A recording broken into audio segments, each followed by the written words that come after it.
So this is a guitar that we just finished building, and I'm going to go ahead and make a nut for it.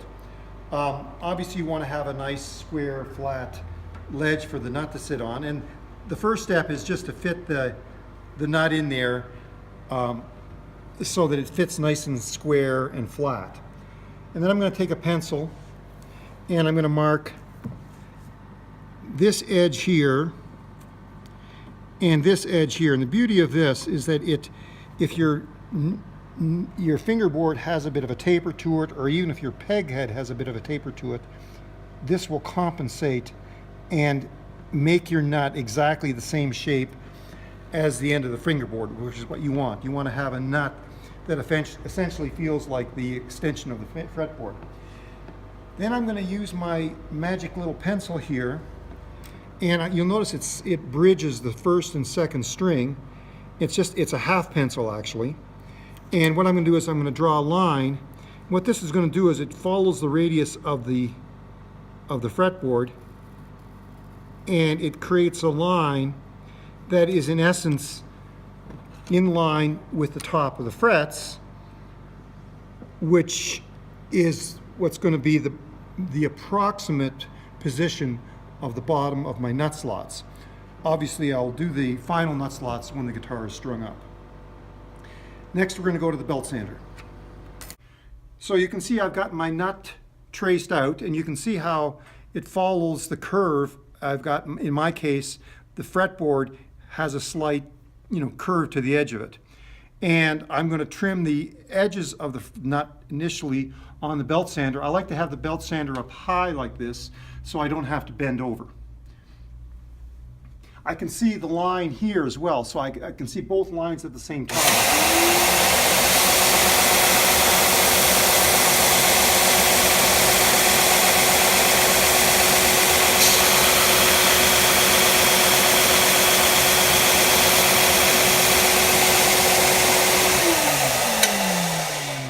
Now while I'm at it, I'm also going to take down the top of the nut, and you'll notice that I'm going to leave a small space above my line, but I'm going to follow the radius of the pencil line that I've created there. And then I'll also create the back curve on the back of the nut on the belt sander.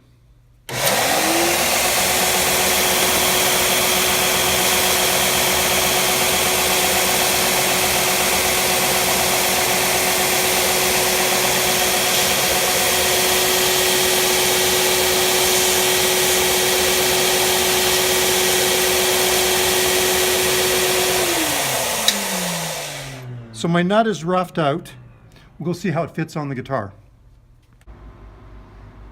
So the nut fits pretty good. It's just a hair oversized, and I want to leave it that way because ultimately I want to be able to finish sand these edges a little bit as well. But I'm going to take it over to my nut spacing jig, and you'll notice I've drawn a white line here. That line is kind of what I've determined previously for 1 3/4 neck widths, nut width necks. Where I want to have my spacing. Typically you leave about 4 millimeters from both edges of the fretboard. I'm going to go ahead and center that on there. Sometimes what I'll do is I'll cheat a little bit over towards the treble side, leave a little more space here so that when you pull the string off, you don't have the tendency to pull the string off the edge of the fretboard. In this case I'm going to have it pretty close to center. And I'm going to go ahead and make my lines.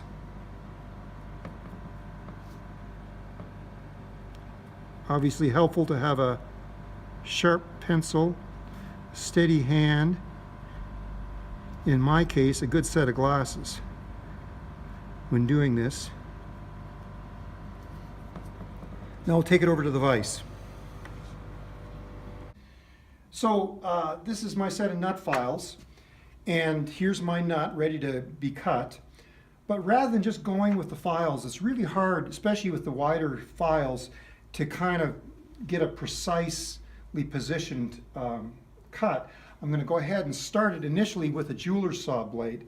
And the advantage of this is I'm just going to score this, and I can literally split my pencil line right down the center. I'm putting a little bit of a back angle on the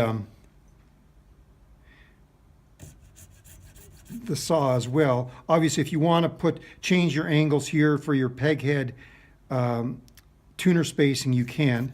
In my case, I'm just going to go ahead and go straight. What this does is it allows me to create a very accurate score line. So when I put the nut file in here, it will actually automatically center itself.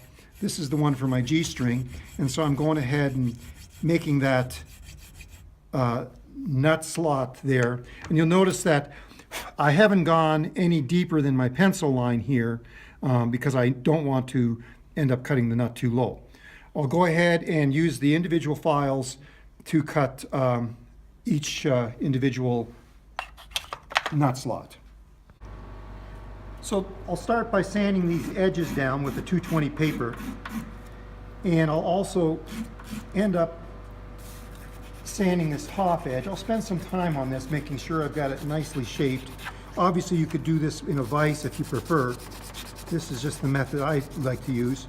At this point I'll also kind of break these corners off a little bit because they can be a little sharp. And I'll also take my white pencil line off, like that. Once I'm finished with the 220, I'll repeat the same process with some 400 grit. Once I'm finished shaping my nut, I like to buff it. I've got some white compound here. And I'm going to go ahead and buff the surface of the nut. This just kind of polishes it up nice and gives it a nice kind of sheen to it, especially the bone. Makes it look pretty. So this is what the nut looks like when it's all roughed out and ready to go.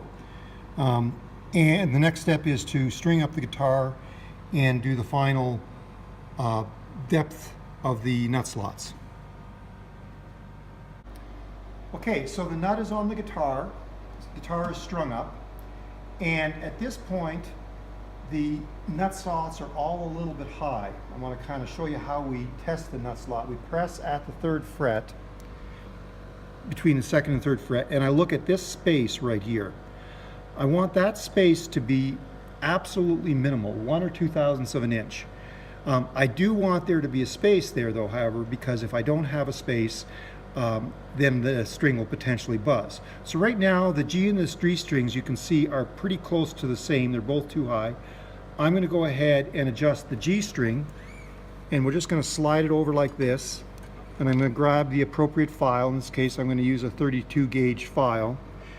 I'm going to go on a bit of a back angle. Also, I should mention it's critical to have the light right behind where you're working like this so you can see the shadow and the space as accurately as possible. When cutting the nut slot, I'm going to try to keep my angle constant by holding my elbow on the guitar like this. And this angle obviously is angled back towards the peg head, but it's not so severe that I might scratch my peg head. But I do want the string to stop vibrating at the very front edge of the nut. And so I'm going to go ahead and file that nut slot. And I'll make a few cuts like that. I'll blow out the dust and I'll put the string back in. And this will take a few iterations because I want to work at this slowly. I don't want to go too low to where the point of there is no space left there whatsoever. It's important to mention that this guitar needs to be up to pitch when you do this. So now if you look at it, the G string, can you see that there's still a tiny, tiny little space there? I would say that's about a couple thousandths of an inch as compared to the D string. The D string has probably about 10 thousandths of an inch. Some people actually put feeler gauges in there. But the point is to have, holding at this between the 2nd and 3rd fret, the space to be absolutely minimal at the 1st fret. I'll go ahead and do the rest of them and we'll listen to what the guitar sounds like. So I finished all my nut slots. I can go ahead and test the space between the strings, and if I've done everything correctly, it should be all pretty much the same. In this case I got 272 thousandths, 274 thousandths, 272 thousandths. Anyways, you get the picture. 270 thousandths. So I'm within 2 thousandths of exactly the correct spacing, and that was my human error. So we'll play my two favorite chords to finish up the video.